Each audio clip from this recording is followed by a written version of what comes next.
오늘 함께 나눌 말씀은 창세기 14장 1절에서 16절까지입니다. 이 말씀에 보면 여러분 성경에 보면 아브라함이 롯을 구하다 이렇게 나와 있을 거예요. 근데 굉장히 많은 나라 이름이 어려운 단어 이름이 나옵니다. 그런데 이런 얘기를 돕기 위해서 제가 말씀을 드리는 것은 동방의 메소포타미아 지역인데 동방에 굉장히 강한 나라 4개 나라가 있었는데 그 나라가 가나안 지역에 소돔과 고모라까지 포함한 지역에 이제 5개 나라가 있었어요. 그 나라를 침략해 옵니다. 그 침략해 오는 이유는 조공을 바치다가 5개 나라가 다시 더 이상 우리도 조공 바치지 말자. 왜 우리가 거기들한테 위에 나라한테 돈을 그렇게 물질을 바쳐야 되느냐라고 거부해요. 12년 동안 바쳤던 조공을 13년째에 전쟁이 일어나는 거예요. 그 일로. 그런 얘기입니다. 한번 읽어보겠습니다. 1절 말씀이 동방 지역의 나라에 강대국 4개 나라 이름이 나오는데 한번 읽어보세요. 시작. 당시에 시날 왕 아무라벨과 엘사살 왕 아리옥과 엘라왕 그돌라오멜과 고임왕 디다리, 여기까지가 이제 4개의 동방나라, 메소포타미아 4개의 나라의 강대국이었어요. 그다음 2절부터는 가나안에 있는 5개의 나라 왕을 소개합니다. 2절 있습니다. 소돔왕 베라와 고모라왕 비르사와 아드마왕 시납과 추보임왕 세메벨과 벨라고 소알왕과 싸우니라. 이제 4개 나라가 5개 나라가 5개 나라가 더 큰 것 같지만 5개 나라는 가나안의 소수국가고 4개 1절에는 4개 나라는 동방의 강대국이었어요. 이 4개 나라가 합집해서 오니까 속수무책으로 당해요. 자, 쭉 계속 읽어봅니다. 3절 시작. 이들이 다 시딤 골짜기 곧 지금의 여매에 모였더라. 이들이 12년 동안 그돌라오멜을 섬기다가 제13년에 배반한지라. 이 말이 뭐냐면 아까 말씀드린 대로 12년 동안 4개 나라에게 5개 나라가 조공을 바쳤어요. 근데 13년 때부터 야, 우리 돈 바치지 말자. 꼭 돈을 언제까지 이렇게 조공을 바치고 살아야 되냐고 멈췄던 거예요. 그래서 그걸 배반이라고 얘기를 한 거죠. 자, 5절부터 있습니다. 시작. 제14년에 그돌라오멜과 그와 함께 한 왕들이 나와서 아스도롯 가르나임에서 르바 족속을 함에서 수수 족속을 엔 족속을 치고 호리 족속을 그 산 세헬에서 쳐서 광야 근방 엘바란까지 이르렀으며 그들이 돌이켜 엔미스바 곧 가데스에 이르러 아멜렉 족속의 온 땅과 하사손 다말에 사는 아무리 족속을 친지라. 소돔 왕과 고모라 왕과 아드마 왕과 스보임 왕과 벨라고 소알 왕이 나와서 시딤 골짜기에서 그들과 전쟁을 하기 위하여 진을 쳤더니 엘림 왕 그돌라오멜과 고임 왕 디달과 시날 왕 아무라벨과 엘라살 왕 아리옥네 왕이 곧 그 5 왕과 맞서니라. 여기까지 보면은 이제 4개 나라의 왕이 5개 나라 왕과 맞서서 시딤 지역에서 이제 전쟁이 일어났다라는 얘기입니다. 자, 10절에서 보면 보세요. 10절부터 읽어보면 시딤 골짜기에서 일어난 그 전쟁에서 이들이 참 이제 패하게 돼요. 5개 나라 가나안 왕이. 10절 읽어봅니다. 시딤 골짜기에는 역청 구덩이가 많은지라 소돔 왕과 고모라 왕이 달아날 때에 그들이 거기에 빠지고 그 나머지는 산으로 도망하며 네 왕이 소돔과 고모라의 모든 재물과 양식을 빼앗아가고 소돔에 거주하는 아브라함의 조카 롯도 사로잡고 그 재물까지 노략하였다. 여기 보면은 이제 4개 나라의 강대 동방 왕 4개 나라가 가나안의 5개 나라를 쳤는데 거기에 소돔과 고모라까지 포함되어 있었죠. 그리고 거기에서는 재물도 다 약탈해 가요. 포로도 잡혀가고. 그랬을 때 소돔과 고모라에 거주했던 우리가 지금 주목할 만한 사람이 나오죠. 그게 바로 아브라함의 조카 누구예요? 롯이라는 사람이었죠. 자, 13절부터 이제 계속 16절까지 읽습니다. 시작. 도망한 자가 와서 히브리 사람 아브라함에게 알리니 그때 아브라함 아모리 족속 마므레의 상소리 숲을 근처에 거주하였더라. 마므레는 에스겔의 형제요 또 아넬의 형제라. 이들은 아브라함과 동맹한 사람들이었더라. 아브라함이 그의 조카가 사로잡혔음을 듣고 집에서 길리고 훈련된 자 318명을 거느리고 단까지 쫓아가서 그와 그의 가신들이 나뉘어 밤에 그들을 쳐부수고 다메섹 왼쪽 호바까지 쫓아가 모든 빼앗겼던 재물과 자기의 조카 롯과 그의 재물과 또 부녀와 친척을 다 찾아왔더라. 아멘. 왜 제가 끊어서 중간중간 설명을 했냐면 오늘 얘기가 좀 굉장히 어려운 성경만 그냥 읽으면 뭔 말인지 전혀 몰라서 이해를 돕기 위해서 그렇게 했던 거고요. 자, 이제 성경을 쉽게 풀어서 설교를 하도록 그렇게 하겠습니다. 오늘은 절망의 포로에서 승리의 용사로라는 제목으로 말씀을 나누겠습니다. 이 말씀은 우리의 삶의 한가운데서 뜻밖의 폭풍우를 만났을 때에 어떻게 하나님의 손을 붙잡고 그 폭풍우를 뚫고 나가 승리할 수 있는지를 보여주는 역사 속에서 우리에게 주는 귀한 교훈이 있습니다. 본문은 단순히 고대 이스라엘의 역사적 전쟁을 기록한 것이 아니라 이 이야기는 우리의 믿음이 시험을 받고 연단되는 순간에 하나님께서 어떻게 개입하시고 또 불가능해 보이는 상황을 역전시키고 우리에게 기적을 베푸시는지 생생하게 보여주는 감동적인 말씀이자 오늘 우리의 삶에 그대로 적용할 수 있는 귀한 교훈을 담고 있습니다. 그러니 오늘 말씀을 함께 나누다가 여러분들도 도저히 인간적으로 또 내가 우리 가정과 환경을 볼 때에 도저히 불가능한 상황 속에서도 하나님께서는 역사하셔서 그것을 기적으로 역전시키는 하나님의 그 손길을 여러분들도 확신하고 또 경험하면 좋겠습니다. 세 가지 말씀드리는데 첫 번째 말씀 나눌 것은 1절부터 12절까지 말씀은 평온을 깨뜨린 전쟁의 포화와 롯의 비극적인 선택이 무엇인지를 보여주고 있습니다.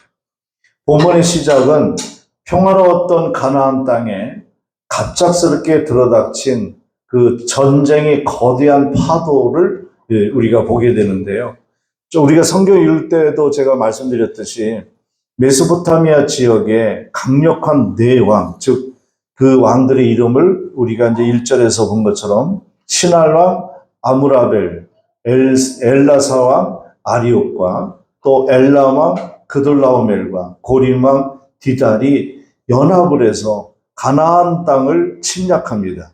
근데 가나안 땅에는 소국들로 구성되어 있었는데 그 중에서 5왕인 소돔왕 베라와 고모라왕 비르사와 아드마왕 시납과 스보이왕 세메벨 그리고 벨라 곧 소알왕까지 포함해서 5개 나라가 이 4개 나라를 대항하기 위해서 연합군을 피고선 전쟁을 치르게 됩니다. 이 전쟁이 일어나는 배경은 12년 동안 동방 왕국들에게 조공을 바치던 가나안 왕들이 13년째 되면서 반역을 일으키고 더 이상 조공을 바치지 않기로 결정을 했다라는 이유 때문이었습니다. 동방 왕들은 반역을 진압하기 위해서 남하여 무시무시한 정벌전을 펼치게 됐고요. 그들은 길을 따라 에돔 지역과 광야 경계까지 내려와 르바 족속, 그 다음에 수스 족속, 엠 족속, 호리 족속 등을 그들은 이 지금 거론한 르바 족속, 수스 족속, 엠 족속, 호리 족속은요. 여러분들 여호수아와 갈렙이 이스라엘이 출애굽 끝나고 가나안에 들어갈 때에 거인들이 있는 족속들이 있었다 그랬잖아요. 지금 거론한 이 사람들이, 이 족속들이 등치가 큰, 체격이 크게 큰 사람들로 구성된 족속들이었는데 그 족속들조차도 속수무책으로 동방의 그 4대 강국에 의해서 무너집니다. 그냥 속수무책으로 그냥 다 패배를 당해요. 그래서 이 4대 4개 나라는 마침내 소돔과 고모라가 있는 시딤 골짜기라는 곳에까지 와서 거기서 이제 진을 치고서 또 싸움을 하죠. 그곳에서 마지막 전투가 벌어지는 순간이 시딤 지역이었어요. 동방 왕들이 압도적인 승리로 이 전쟁에서도 끝이 납니다.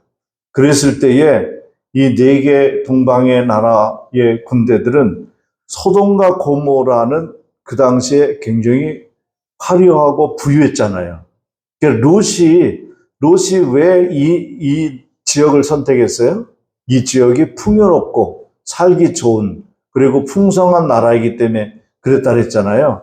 그래서 이 동방 왕들이 보니까 이 소돔과 고모라는 특별히 재물도 많고 양식도 많고 그렇구나 해가지고 소돔과 고모라에 집중적으로 약탈을 합니다. 무자비하게 약탈하고 도시 전체를 폐허로 바꿔버립니다. 그리고 이 비극적인 전쟁의 한가운데 우리가 주목해봐야 중요한 인물이 있죠. 그게 바로 우리가 아는 아브라함의 조카 롯이라는 분이었죠. 롯은 이전에 아브라함과 헤어져 자기 눈에 인간적인 눈에 보이는 비옥함만을 쫓아서 소돔 평화를 선택했던 사람이었어요. 그는 세상적인 풍요와 번영을 추구하면서 소돔의 화려한 도시 생활에 안주하고 있었던 것입니다. 그러나 그가 선택한 좋은 땅은 한순간에 전쟁의 참혹 속에 빨려 들어갔고 롯 자신과 그의 가족 그리고 모든 소유물은 약탈당한 채 포로로 잡혀가는 비참한 신세가 되고 말았던 것입니다. 이 롯의 이야기는 오늘날 우리에게 뼈아픈 질문을 던집니다. 그것은 바로 뭐냐면 우리는 과연 무엇을 쫓아가며 살고 있는가라는 것입니다. 우리는 롯처럼 인간적으로 보이는 물질, 돈, 풍요로움만, 세상의 향락만 쫓아가는 그러한 우리의 삶은 아니었는지, 눈앞의 물질적인 유익과 세상적인 성공만을 바라보며 영원한 가치와 하나님과의 관계를 소홀히 한 적은 없는지 한번 이 말씀을 비춰서 우리가 생각해 보자라는 것입니다. 롯의 비극은 물질적인 풍요나 세상적인 지위가 결코 진정한 안식이나 우리의 삶을 안전하게 보장하지 못한다라는 교훈을 주고 있습니다. 여러분, 돈이면 다 된다 그랬죠. 그래서 우리는 돈을 조금이라도 더 벌기 위해서 노력하고 열심히 일을 합니다. 그런데 돈을 벌고 노력하는 목적이 선해야 됩니다. 오히려 자기 쾌락과 향락과 안일만을 위해서 쫓아간다면 어느 날 이렇게 소돔과 고모라처럼 한순간에 우리의 그 추구했던 우리가 가지고 움켜졌던 모든 것들이 허망하게 사라져 버릴 수 있다는 교훈을 본문에서 주고 있는 것입니다. 그렇게 평화로웠던 살기 좋은 부유했던 소돔과 고모라에 우리가 이제 나중에 알게 되는 불심판, 유황심판도 있지만 그 전에 전쟁을 통해서 깨우쳐 준 거거든요. 하나님은 망하게 하기 위해서 한번 경고를성 있는 깨달음을 약하게 준단 말이에요. 그때 깨달았어야 되는 건데 깨닫지를 못했죠. 두 번째 우리에게 주는 교훈은 13절에서 14절까지인데 사랑의 불꽃으로 타오른 아브라함의 용기. 제가 뭐 이렇게 좀 거창하게 아름답게 표현했는데 정말 아브라함은 이런 상황 속에서 조카를 살리겠다는 오직 조카를 사랑하는 마음으로 목숨을 내던지는 결단을 하게 됐죠. 조카 롯이 포로로 잡혀갔다는 청천벼락 같은 소식을 들은 아브라함의 마음은 과연 어땠을까요? 그는 안전한 곳에서 이 소식을 듣고 당장 자신의 안위를 먼저 생각할 수 있었을 것입니다. 당시의 관습상 롯은 삼촌 아브라함과 이미 갈라진 조카였기 때문에 굳이 아브라함은 그 롯을 무모하게 목숨을 걸고 구하러 갈 필요는 없었어요. 그런 의무도 없었고요. 더욱이 동방 왕들의 군대는 이스라엘의 5개 나라가 연합하여 막아도 속수무책으로 패배할 수밖에 없는 강한 세력을 가진 군대였단 말이죠. 그런 상황 속에서 조카가 포로로 잡혀갔는데 무슨 수로 아브라함이 그 조카 롯을 건져낼 수 있을까라는 것이죠. 하지만 아브라함은 우리가 이 상황을 보는 생각과는 달랐습니다. 그의 마음속에는 혈육인 롯을 향한 깊은 사랑과 책임감의 불꽃이 타올랐습니다. 아브라함은 지체하지 않고 즉시 행동에 나섰고 그는 자신의 집에서 잘 길러낸 훈련된 용사가 318명, 가병이죠. 318명을 소집합니다. 롯을 구하기에 목숨을 건 추격전이 시작되었고 이 318명은 밤을 이용해서 밤을 새워 단까지 맹렬히 쫓아를 갑니다. 여기서 우리는 아브라함의 놀라운 결단을 보게 됩니다. 이 318명의 숫자로 당시 동방 왕들이 수많은 군대를 어떻게 상대할 수 있을까? 여러분 생각해 보십시오. 이 동방의 4개 나라는 강한 군사를 가진 강한 나라였습니다. 힘 있는 나라였기 때문에 가나안의 5개 나라가 조공을 바치면서 살 정도로 그렇게 강한 나라였어요. 그 나라 군대가 4개 나라가 연합하여서 가나안을 침략해 순간에 다 그냥 쑥대박을 만들어놨단 말이에요. 5개 나라가 연합을 해서도 감당을 못하고 그냥 패배했던 저 강한 나라 4개 나라 동방의 나라를 아브라함이 고작 318명의 가병을 데리고 그들과 맞짱 쓰겠다고 나오는 것은 도저히 이게 이해가 안 가는 상식적으로 불가능한 일이었습니다. 더군다나 아브라함은 무슨 군대 장군도 아니었어요. 군사적인 지략가나 전쟁의 전문가도 아니었습니다. 아브라함의 직업은 목축업이었어요. 평범한 사람이었죠.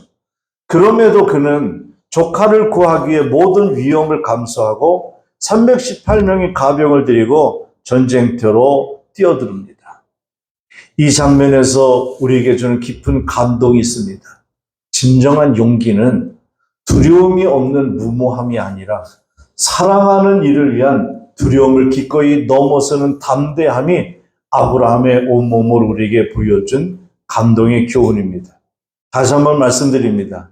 진정한 용기는요, 두려움을 뛰어넘는 무모함이 아니라 사랑에서 나오는, 내가 너무 사랑하기 때문에 사랑하는 사람을 구해야 되겠다는 사랑의 마음이 그 두려움을 뛰어넘을 때 그 담담이 더 컸다라는 것이죠.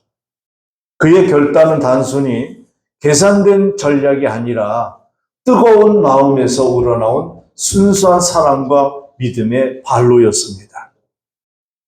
계산적이었다면 도저히 이 전쟁은 엄두도 못하고 시작도 하지 말아야 됩니다.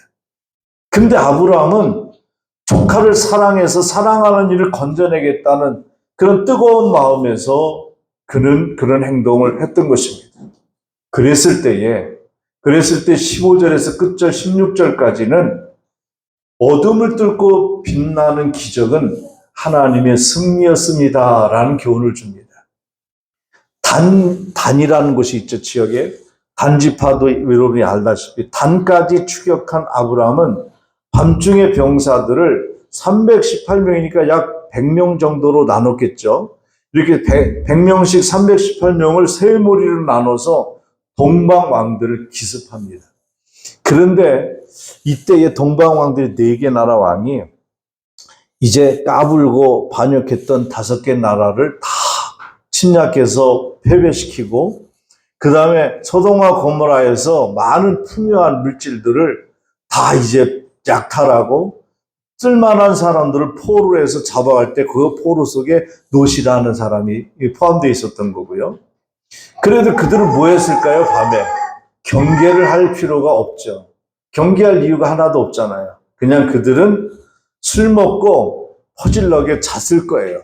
이제 집에 돌아가는 일이고 저들의 나라 가나안 땅의 5개 나라는 다 패배되고 더 이상 이제 일어날 기력도 전혀 없을 정도로 완전히 짓밟고 돌아왔기 때문에 경계도 하지 않냐고 그냥 잠자고 술 먹고 쉬고 그랬을 때에 아브라함이 318명을 데리고 밤중에 잠자는 그들을 기습을 한 거예요.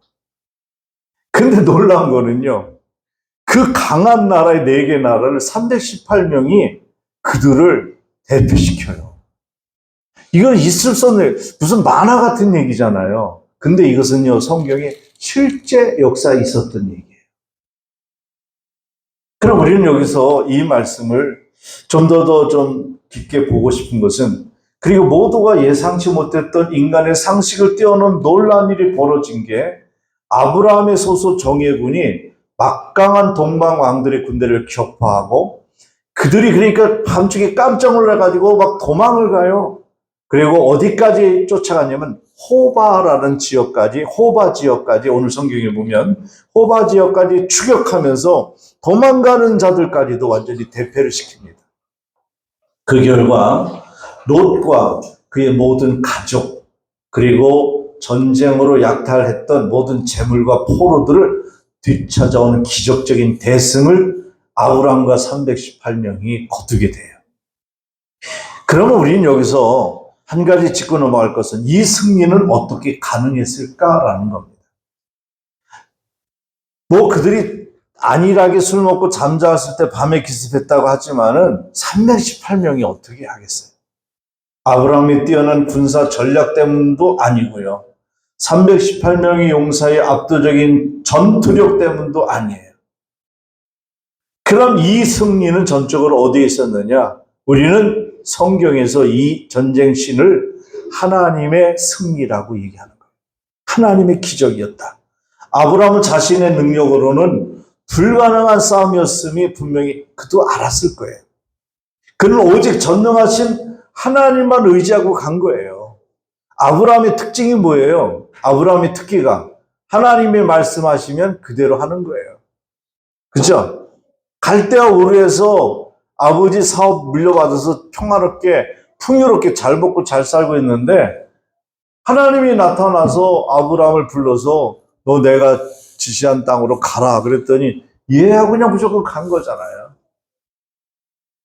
너 아들 이삭을 번제물 바치라 그러니까 예 하고 바칠 정도로, 아브라함은요 특징이 뭐냐면 하나님 말씀하시면 의심하지 않고 그대로 믿고 행하는 사람이었어요.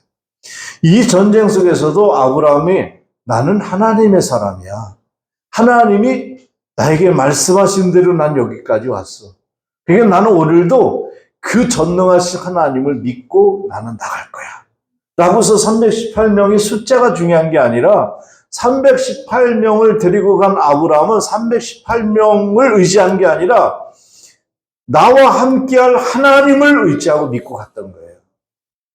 그런 믿음으로 나갔어요.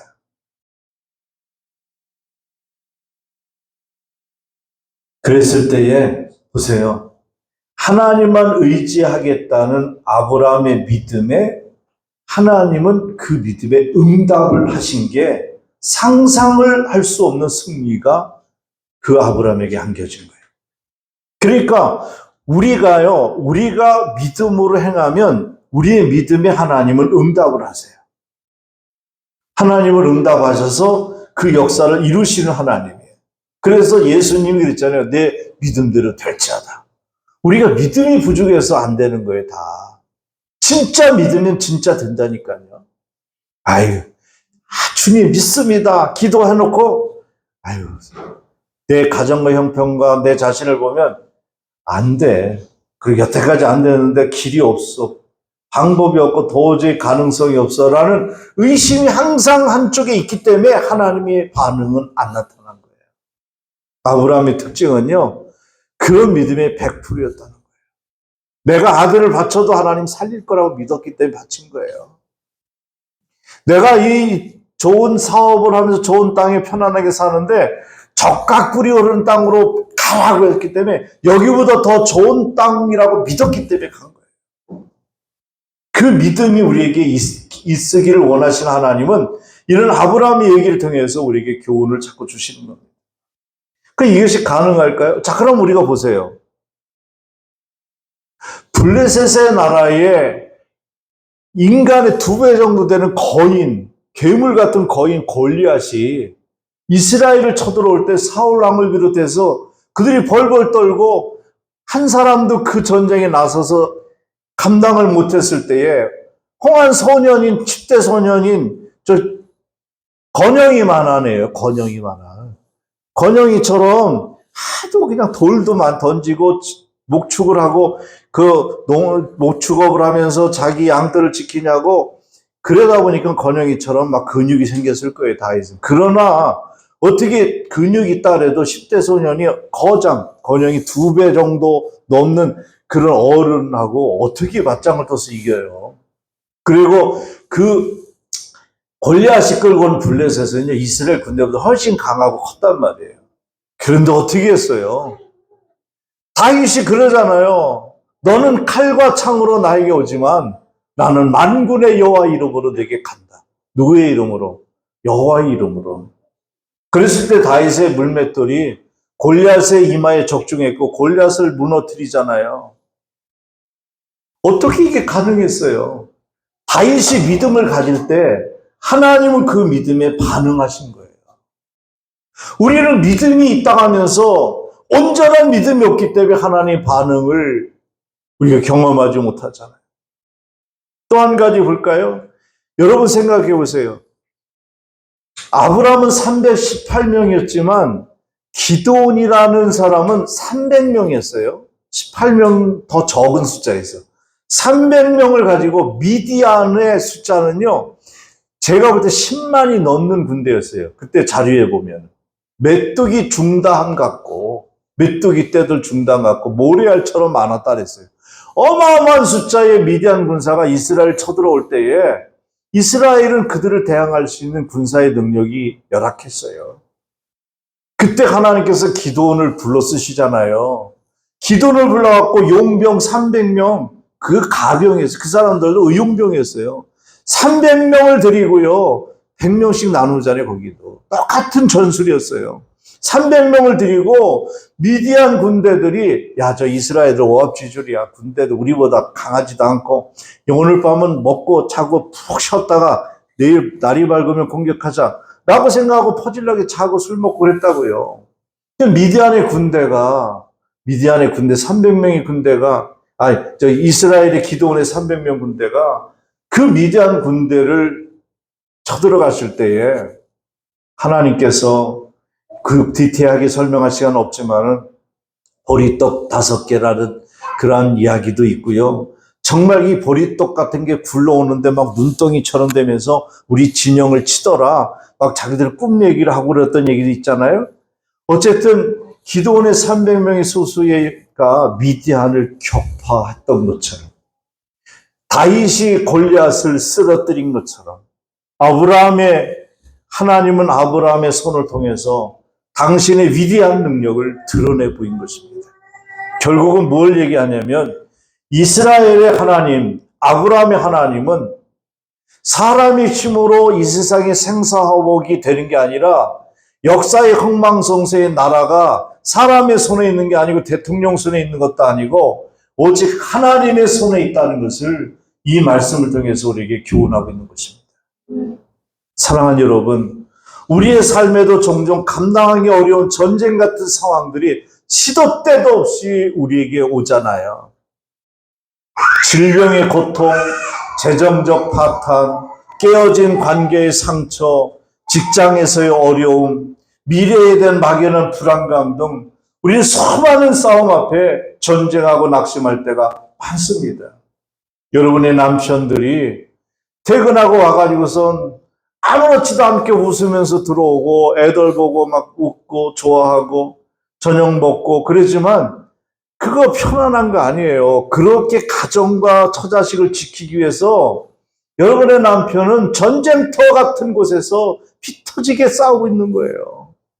그 근무하는 게 쉽지가 않아요. 윗사람들의 지시와 거기에 대한 기대치에 붕해되고 밑에 사람들을 이끌어가는데 따라주지 않을 때 스트레스, 문제를 해결하고 또 막 업무량을 갖다가 감당해야 되는 그 중압감, 그리고 여기에 대한 여러 가지 불안감, 이런 것이 사람이 스트레스에 피를 말린다고요. 이런 전쟁 속에 살아가고 있어요. 가정에서도 끝없이 매일 치워도 또 치워야 되고, 빨래가 계속 나오고, 돌리고 돌려도 계속 또 청소해야 되고, 매일 또 음식 해내야 되고, 더울 때 또 고생하는 육아 생활도 전쟁터와 같은 거예요. 저도 우리 며느리들 둘을 보니까요, 보통 일이 아니에요, 이거. 차라리 나가서 그냥 밭일 하는 게 낫지, 이게 보통 일이 아닌 것 같아요. 너무 힘든 것 같아요. 우리는 모두 그래요.